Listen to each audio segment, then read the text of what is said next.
Boa noite, pessoal. Se vocês quiserem ligar o microfone aí, vocês fiquem à vontade, tá? Pode acionar aí, se a gente vê que começa a dar muita interferência, aí vocês desligam, beleza? Boa Daí noite, eu posso professor. ouvir os questionamentos de vocês, tá?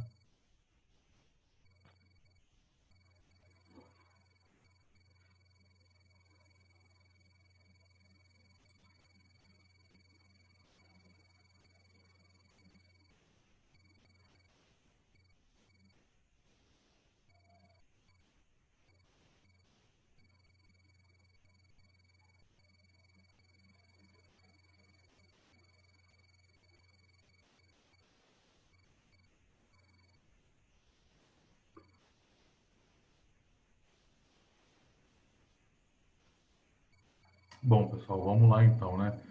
Nosso tempo é pequeno, são só 40 minutos. Boa noite, pessoal que já entrou na sala. Esse semestre é diferente do que nós já trabalhamos, com bastante cálculo, né, estatística, matemática.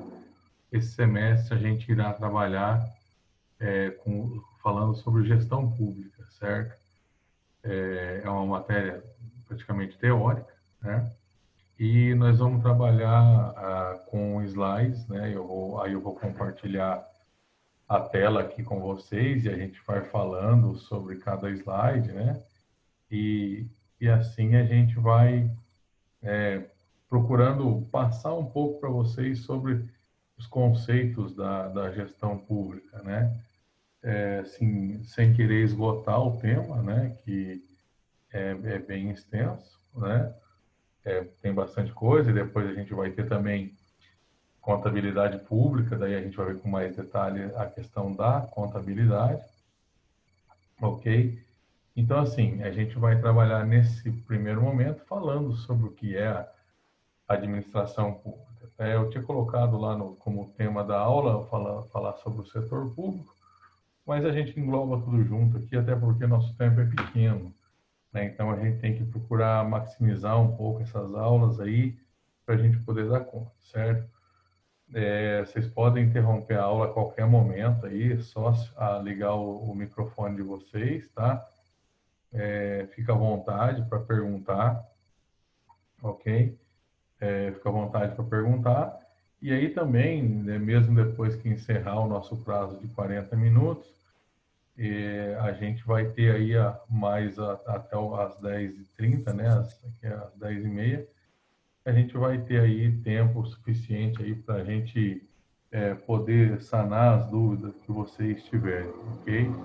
Beleza? Estou colocando presença aqui, olha, para o pessoal que já entrou, tá? E conforme o pessoal for entrando aí, a gente vai registrando aqui.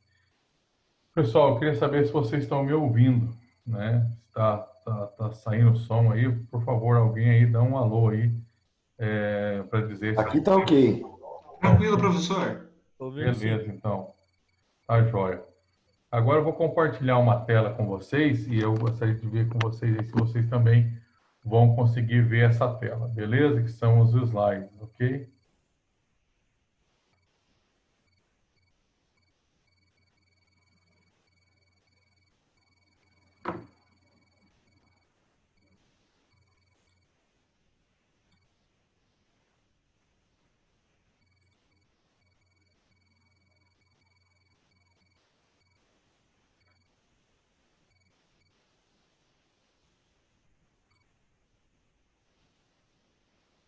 Pessoal, vocês estão vendo a tela aí, que é uma tela verde escrito Administração Pública?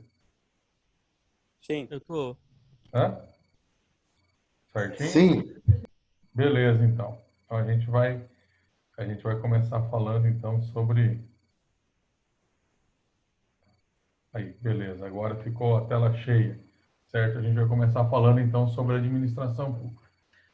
Pessoal, hoje, né, atualmente, a gente vê tanta coisa falando de tanto desmando na coisa pública, né, tanto desvio que a gente está tendo aí essa pandemia, né? A gente vê aí os recursos, ao invés de serem utilizados de forma correta, de forma honesta, a gente vê aí os recursos sendo desviados, né? mal aplicados, muita gente morrendo aí por falta de atendimento, por falta de recursos nos hospitais. E tudo isso por quê? Porque existe uma má gestão da coisa pública, né? Enfim, por que existe? Por que da existência do setor público? Se a gente, só fazendo um comentário histórico aí bem rápido, a gente lembrar aí que a coisa começa a partir do momento que há intervenção do governo na economia, né? Na verdade, praticamente no século XX, a partir dos anos de 29, lá quando acontece aquela quebradeira geral, né? A quebra da Bolsa de Nova York. E aí, então, na época, surge um autor, eu comentei, já havia trabalhado isso com vocês, para falar sobre a questão da intervenção do governo, né? A intervenção do governo na economia como um todo. E a partir daí, então, a gente tem um novo modelo, de intervenção econômica, né, do governo, e aí o setor público passa a ser mais atuante. Então, na verdade, o que acontece? Antes, as funções básicas do setor público são, né, prover segurança, educação, saúde e assistência social para a população. Seriam essas as funções básicas. Lógico que, a partir dessa crise que eu comentei com vocês, né, um autor chamado John Maynard Keynes, um economista inglês, ele viu a necessidade de que o governo tivesse uma intervenção maior. E aí o governo sai dessas 4 áreas que eu falei com vocês e o governo passa a intervir também com a abertura de empresas, com investimentos, enfim. O governo passa a participar efetivamente da economia. Hoje, o modelo que nós estamos vivendo, né, é o modelo neoclássico, ou seja, é um modelo em que essa participação do governo como agente econômico, ela está diminuindo. Por isso que a gente vê tanto a privatização, né, de empresas que antes era do governo. Para quê? Para que o governo fique focado, embora ele tenha o poder de interferir na economia e deve interferir com as suas políticas, né? Aí dentro das políticas econômicas, política monetária, política fiscal, política cambial, mas o governo tem que ficar com as funções básicas dele, com certeza, que é a segurança, né, a educação, a saúde e a assistência social. Isso é o básico que o governo precisa fazer para que a população tenha seus serviços essenciais supridos, e é para isso que a gente paga imposto, né? É para isso que a gente paga imposto, a gente paga contribuição, a gente paga a taxa, tudo para que isso retorne para nós na forma desse serviço. Bom, e aí o setor público, de uma forma geral, ele tem a sua administração. E nós vamos ver como é que funciona. Não tão diferente de uma empresa privada, mas o setor público também tem a sua administração e como nós, como vocês aí como contadores, né? Eu sempre falo, eu não sou contador, mas trabalho com contabilidade pública e me vejo como um contador, né? Na verdade, eu posso dizer que eu sou um contabilista e a gente vê assim que hoje, né, com as novas leis sobre a contabilidade pública, ela se iguala cada vez mais à contabilidade comercial, né, com apuração de resultados, inclusive, diferente da iniciativa privada, onde o resultado é lucro, né? Na coisa pública, esse resultado é a máxima satisfação da sociedade. Ou seja, você aplicar da melhor forma possível, da forma mais eficiente, mais eficaz, os recursos públicos para que a população possa ter os seus serviços, né, as suas necessidades garantidas através do serviço público, certo? Então, hoje, a administração pública pode-se dizer que ela se modernizou muito e não é só uma exigência nacional, é uma exigência, na verdade, internacional. porque, na verdade, nós somos cobrados por todos os órgãos aí no exterior, né, para que se faça uma melhor administração da coisa pública, né? E a gente e de forma que a gente possa comprovar isso. Então, por isso que muitas vezes o governo se apega mais em números, né? Os resultados são, né, mais em números, porque é esses números que interessam para a comunidade internacional. Mas vamos lá, vamos ver, então, o que é administração pública. Nesse conceito, administração pública em sentido material é o conjunto coordenado de funções que visam a boa gestão da res pública. Então, res pública, ou seja, da coisa pública, de modo a possibilitar que os interesses da sociedade sejam alcançados. Olha que interessante. Ou seja, a administração pública, ela existe única e exclusivamente para atender os interesses da sociedade. Tá?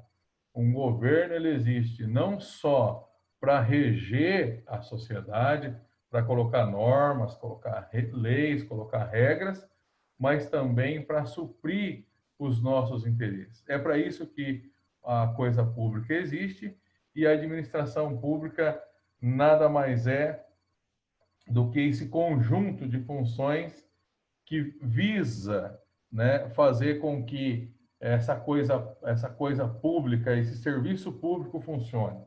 Tá? E o que a gente vê é que, infelizmente, no Brasil, né, atualmente a gente vê tanto desmando, né, a gente vê tanta coisa errada, né, com relação à coisa pública, e a melhor forma da gente evitar que isso aconteça é agora nas eleições, né, sem tomar partido algum, mas nas eleições a gente saber escolher os nossos candidatos, né, saber escolher os nossos governantes, né, que são os representantes do Poder Executivo. No caso, agora a gente vai ter eleição para prefeito. E mais do que o prefeito, é importantíssimo a gente saber escolher os nossos vereadores. Os nossos vereadores são os nossos representantes, né? É a nossa fala lá dentro do Legislativo, é a nossa fala, é aquele que vai defender os nossos interesses perante o Executivo. Então, é importante, sim, escolhermos um bom, né, um bom gestor, um bom prefeito, nesse caso, nesse momento, tá? Mas melhor ainda é escolhermos um bom vereador, que é ele que vai nos representar, é ele que vai aprovar as leis que são feitas no sentido de beneficiar a população, tá? De manter os nossos direitos, certo? E é esse vereador também que vai fiscalizar o gestor, que vai fiscalizar o chefe do executivo, no caso o prefeito, nesse momento, né? Para saber se os recursos estão sendo aplicados de forma correta, tá? Se não está havendo desvios. Então, é importantíssimo, nesse momento, a gente ter essa consciência de saber escolher aqueles que irão nos representar lá no poder público, ok? E aí a gente vê aqui, olha, nesse slide, como é dividido, como é a composição, né, dos níveis da administração pública, certo?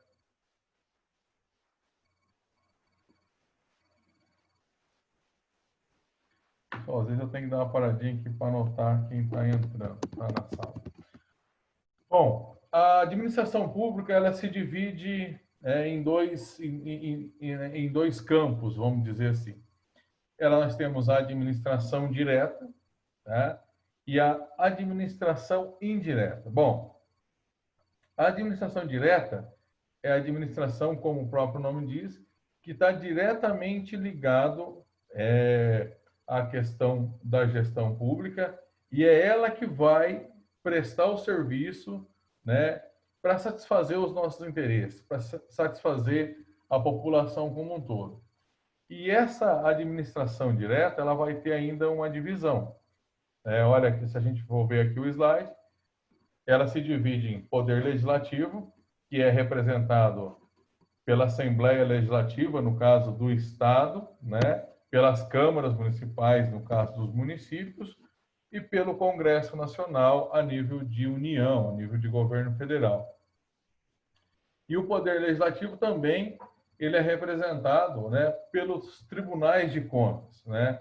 Os tribunais de contas são órgãos, tá, que fiscalizam as contas públicas, ou seja, são os órgãos que acompanham a execução orçamentária, né, de qualquer um dos poderes, seja da União, dos estados ou dos municípios, e também, né, dentro daqui, ó, da administração indireta, das autarquias, das fundações, das empresas públicas e das sociedades de economia mista, porque mesmo na administração direta existe o dinheiro público, e onde há o dinheiro público deve haver fiscalização, né? Porque mesmo com a fiscalização ainda existe todos esses desvios, todos esses roubos que a gente vê, né? Imagina se não tivesse fiscalização.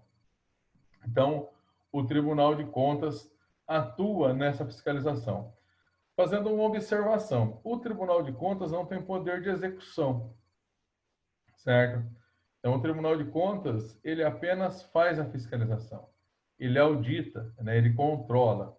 E uma vez verificado qualquer irregularidade, o Tribunal de Contas, então, aciona o Poder Legislativo e aciona o Ministério Público para que esses, então, que têm poder de execução, possam tomar as medidas cabíveis para, no caso, julgar, né, e executar caso haja aí uma improbidade administrativa. E a improbidade administrativa, nós vamos ver, que é fazer de forma ilícita, de forma irregular, né, todos os atos que estão ligados à administração pública, certo? Então, não só de forma ilícita, ou não só contrariando a lei, mas a gente vai ver que existem princípios que vão além da legalidade, ou seja, princípios, por exemplo, como da moralidade, né, que deve ser fiscalizado pelo Tribunal de Contas, né? E só para citar um exemplo aqui, falando de legalidade e moralidade, para a gente já lembrar aqui, a gente até vai falar lá na frente, da questão, por exemplo, das diárias, né, que os nossos governantes, os servidores públicos, os vereadores, funcionários da Câmara, enfim, todos aqueles que estão ligados à administração pública, quando vão fazer uma viagem, né, por exemplo, a gente está aqui no norte pioneiro do Paraná, você tem que fazer uma viagem a Curitiba, né, para atender um interesse público, os funcionários, os governantes, vereadores, enfim, eles recebem uma diária. Nada mais é do que um dinheiro para fazer frente às despesas, né, de viagem. E muitas vezes, embora essa diária seja legal, esteja prevista em lei, esteja amparada por uma lei, ela acaba sendo imoral em relação ao seu valor, né? Só para vocês terem uma ideia, aqui na cidade que eu resido, que é Bandeirantes, a Câmara, os funcionários da Câmara têm uma diária de R$ 800 por dia, tá? E para que é esse dinheiro? É somente para pagar hospedagem e alimentação. Aí eu pergunto para vocês, R$ 800 é mais do que suficiente, né? Quer dizer, não precisaria tudo isso.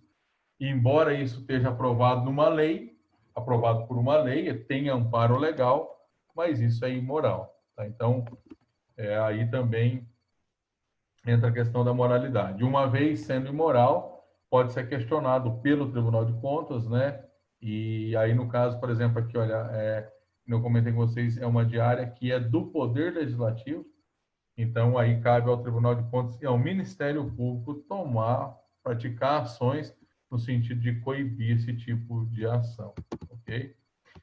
Bom, ainda então, dentro do Poder Legislativo, como eu estou falando para vocês, Assembleia Legislativa, né? Mas aqui, Assembleia, a gente lê, então, não só a Assembleia, mas as câmaras e o Congresso. E vai ter uma janela aqui que está me atrapalhando, deixa eu ver se consigo mover ela. Opa. Não deu certo. E dentro do Poder Executivo, a gente vai ter os governos, né? Aqui também está só o governo do Estado e secretarias de Estado, né? Esse slide o autor aqui ficou focado na questão do Estado, mas, na verdade, dentro do Poder Executivo, a gente tem, dentro da União, a gente tem o governo federal e os ministérios, tá? E dentro do governo estadual, as secretarias, e dentro do Poder Executivo Municipal também, o governo, as prefeituras, daí no caso, e também as secretarias. E ainda dentro da administração direta, a gente vai ter o Poder Judiciário, que são os tribunais de justiça a nível de Estado, certo? Aí, a nível federal, além do Tribunal de Justiça Superior, a gente ainda tem o Supremo, né? E ainda a nível municipal, a gente tem ainda as varas, né? São as primeiras varas da justiça, certo? Ok? Professor, Oi, pode falar. desses três poderes, qual que é o mais forte, assim? O que manda mais? Veja bem, na verdade, a gente não tem um mais forte que o outro. Quem está falando comigo? É o Caio? Ô, Caio. Na verdade, a gente não tem um mais forte que o outro, que eu tinha minimizado aqui, Caio, por isso que eu não vi que era você. A gente não tem um mais forte que o outro. É um conjunto, certo? Então, assim, na verdade, assim, como eu falei, o Poder Legislativo e o Judiciário, na verdade, eles servem como fiscalizadores do Poder Executivo, vamos dizer assim, certo? Tá? Mas nem por isso o Poder Executivo tem menor força, certo? Se o Poder Executivo atua de forma legal, ele tem força tanto como o Poder Legislativo, tanto quanto o Poder Judiciário, ok? Então, assim, por exemplo, com relação à questão da pandemia que a gente está vendo, só para explicar para vocês, o que acontece? Muitas vezes, por exemplo, o governo estadual, certo? Ele baixa lá um decreto com algumas restrições com relação à pandemia, certo? No caso, o prefeito de uma cidade, ele não pode contrariar esse decreto, porque o Estado tem força maior que o município. Então, por exemplo, agora com relação a essa pandemia, o Estado baixou um decreto com algumas restrições. O prefeito, no caso, ele pode aumentar essas restrições, não tem problema, mas ele não pode diminuir essas restrições, ele não tem poder para isso. Supondo que daí, no caso, o prefeito baixe um decreto que diminua as restrições que o Estado colocou. O que acontece? Aí entra quem? Entra o Poder Judiciário. Por quê? O Poder Judiciário vai ver, então, se esse ato do Poder Executivo Municipal, né, do prefeito, no caso, ele contraria a Constituição. Na verdade, tudo que existe com relação à coisa pública está baseado na Constituição Federal. Da Constituição Federal, aí tem as constituições dos estados e as leis orgânicas dos municípios, certo? Ou seja, na verdade, o Poder Executivo, ele não pode fazer nada, extremamente nada, que não esteja previsto em lei, certo? Ou seja, nada. Né? Você não pode comprar nada, você não pode fazer nada se isso não estiver previsto em lei. Então, na verdade, é isso. Eles não têm poder um mais que o outro. Então, na verdade, um acaba fiscalizando o outro, certo? E aí, essa fiscalização é sempre com base nas leis que existem. E a maior delas sempre vai ser a Constituição Federal. Nenhum poder pode ferir a Constituição Federal, certo? Bom, aí vamos lá para a administração indireta, ok? Dentro da administração indireta, daí nós vamos ter as autarquias, as fundações, as empresas públicas e as sociedades de economia mista, certo? E qual é a função, então, desses órgãos, né? Como a gente chama? As autarquias nada mais são do que entidades que são criadas, via de regra, a nível municipal, para prestar algum serviço exclusivo, específico, né, que não caberia ao município, por exemplo, ou o município não teria um poder gestor tão eficiente. Então, vamos pegar um exemplo que a gente tem muito aqui, principalmente no Paraná, mas não só no Paraná, A gente tem as autarquias que prestam serviços de água e esgoto, né, nas cidades. Bandeirantes, por exemplo, é assim. Aqui não é a Sanepar, que é do estado. Então, aqui a gente tem o SAAI, que é uma autarquia. Ela foi criada com um fim único e exclusivo de prestar esse serviço para a população. Então, quando você cria uma autarquia, ela tem que ser criada por lei, a gente vai ver depois, né, através dos conceitos, né, as especificações, os detalhes, mas ela é criada com esse fim específico, tá? Para prestar um serviço que, se ficasse na mão da prefeitura, por exemplo, não seria tão bem executado, tá? E essa autarquia, no caso, ela é vinculada ao Poder Executivo, é o Poder Executivo que cria, tá? E ela é uma entidade, né, classificada de direito público, né? Quando a gente fala de direito público, para vocês entenderem melhor, a contabilidade dela é a contabilidade pública, tá? E ela segue as regras da administração pública, ok? Aí, além das autarquias, nós também temos as fundações. As fundações também são criadas com um fim específico, só que diferente da autarquia, que na verdade é uma empresa que presta um serviço e cobra por esse serviço, as fundações são criadas e elas têm um fim mais, vamos dizer assim, filantrópico, né? E são criadas na área da educação, na área da saúde, na área da assistência social, certo? E essas fundações, elas são mesmo, elas podem, no caso, ser públicas, elas podem ser privadas também, mas vamos falar aqui no caso das fundações públicas, elas podem receber recursos de doações do setor privado, certo? É diferente das autarquias.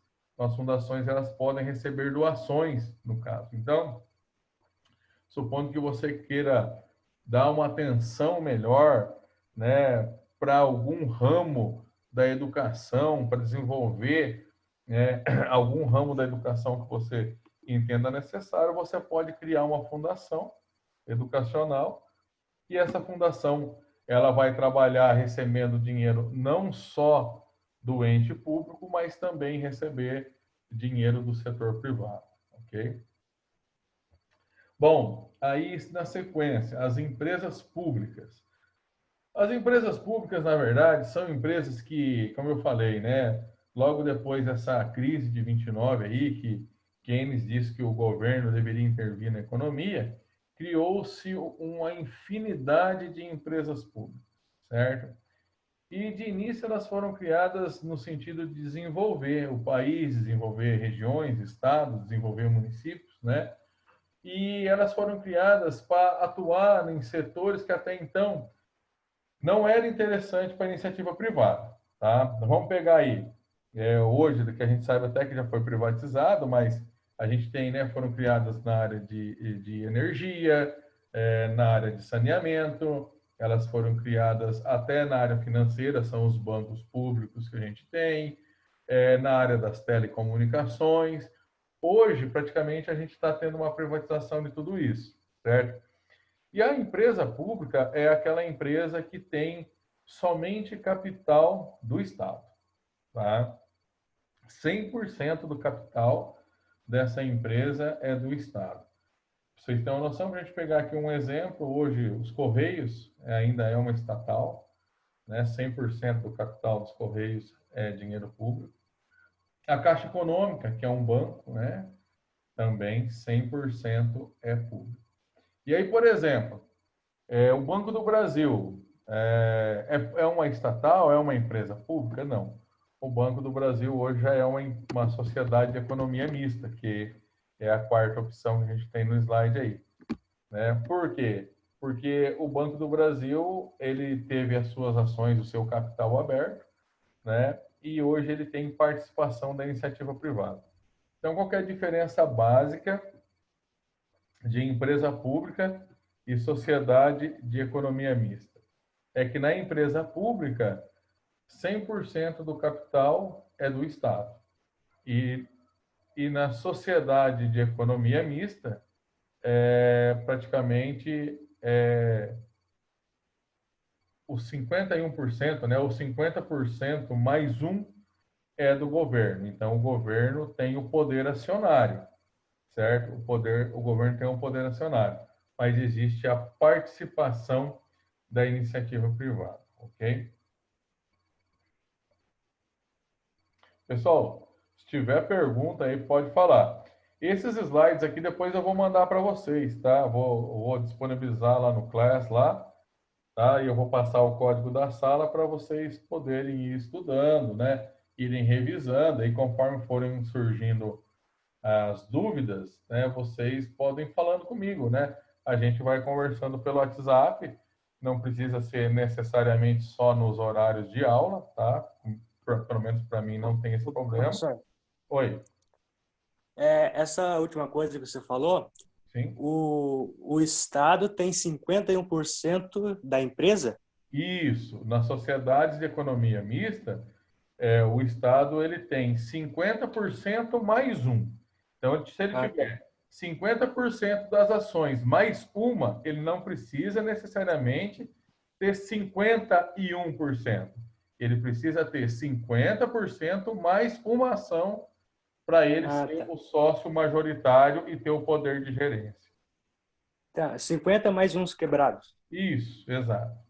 Né? Essa é a mista, então, Essa é a mista.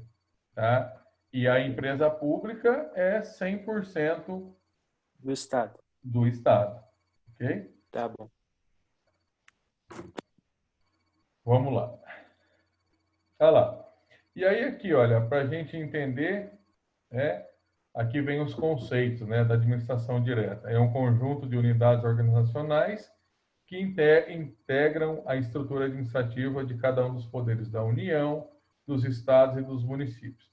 O que são essas unidades organizacionais? Como eu disse para vocês, no caso da União, são os ministérios, né? E dentro dos ministérios que existe, né? As unidades administrativas dos ministérios. Dentro dos estados são as secretarias, tá? E dentro dos municípios também as secretarias. As secretarias são secretarias da administração, secretaria da saúde, secretaria da assistência social e assim por diante. Então, essas unidades organizacionais seria isso, ok? Constitui-se de entidades públicas dotadas de personalidade jurídica própria, os quais encontram-se vinculados a cada poder por meio de determinação em lei. Então, o que isso quer dizer? Constitui-se entidade pública dotada de personalidade jurídica própria. É no caso da autarquia, como eu falei para vocês.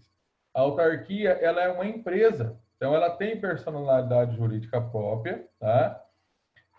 De direito público, no caso, certo? Mas ela está vinculada ao órgão que a criou, tá? No caso, o município, por exemplo, tá?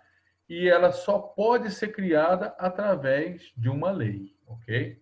Então, seria isso a personalidade jurídica. Aí, ó, vamos falar aqui das autarquias. São entidades autônomas criadas por lei específica, né? Então, a lei específica para criar, com personalidade jurídica de direito público interno. Ou seja, quando é personalidade jurídica de direito público interno, ela segue as regras da contabilidade pública, tá? Ela segue as normas da contabilidade pública.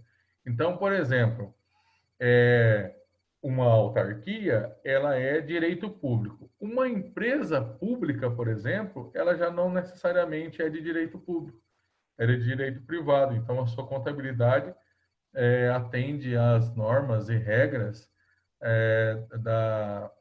da contabilidade comercial, para a gente entender melhor, certo? Então, no caso das autarquias, elas estão sujeitas à fiscalização do Estado, tá? E essa fiscalização do Estado, a gente entende, então, como os tribunais de conta, a gente entende como o poder legislativo e também o poder judiciário, ok? As autarquias possuem patrimônio próprio e atribuições, no caso, específicas, legais específicas. Ou seja, o patrimônio das autarquias, ele é próprio, embora ele possa ter sido doado pelo órgão que a criou, no caso, por exemplo, o município, né?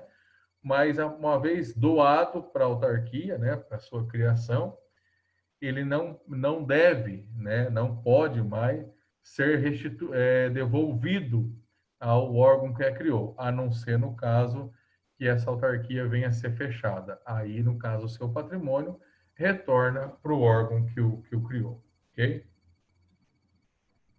As fundações englobam entes que objetivam principalmente a realização de atividades não lucrativas e que podem ser realizadas pelo setor público ou privado. Então, pessoal, a autarquia, via de regra, é pública. As fundações podem ser públicas ou privadas, né?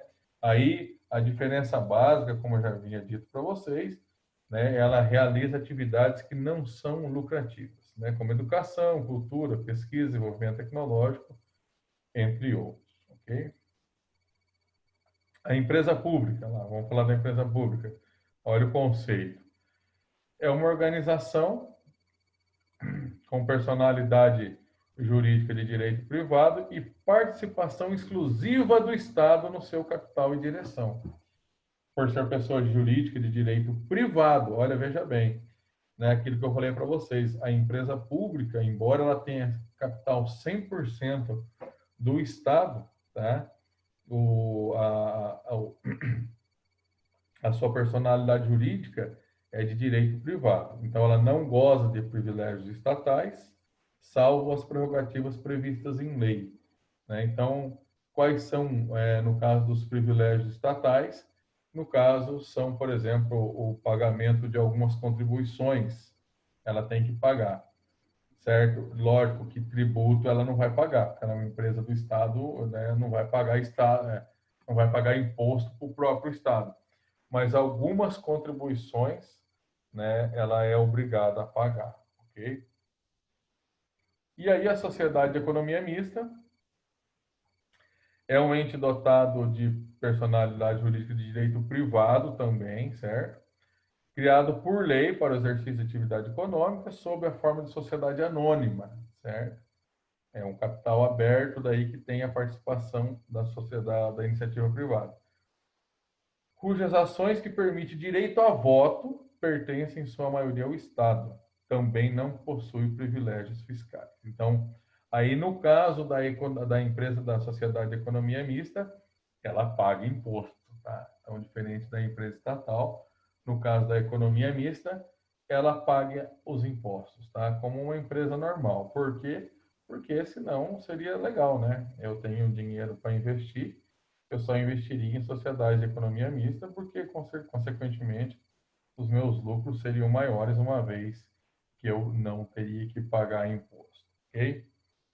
Pessoal, aqui a gente vai entraria na parte dos fundos, e aí eu vou deixar para uma próxima aula, né, para a gente falar. Agora eu vou pegar, está faltando praticamente 1 minuto, eu vou usar desse tempo aqui agora, peço a licença de vocês, para eu anotar aqui quem está presente, porque conforme eu estou explicando, o pessoal vai entrando, a gente vai aceitando, né? Então, a gente tem que controlar essa presença de vocês, ok?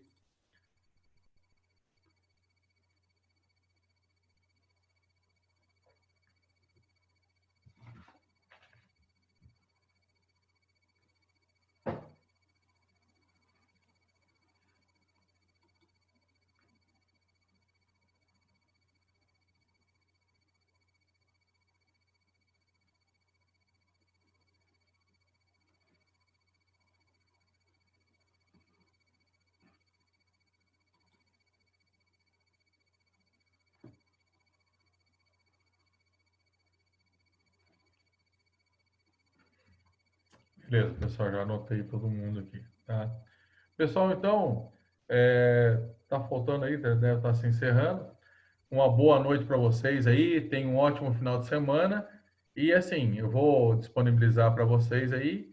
E aí, qualquer dúvida que surgir, vocês podem perguntar a qualquer momento. Talvez eu não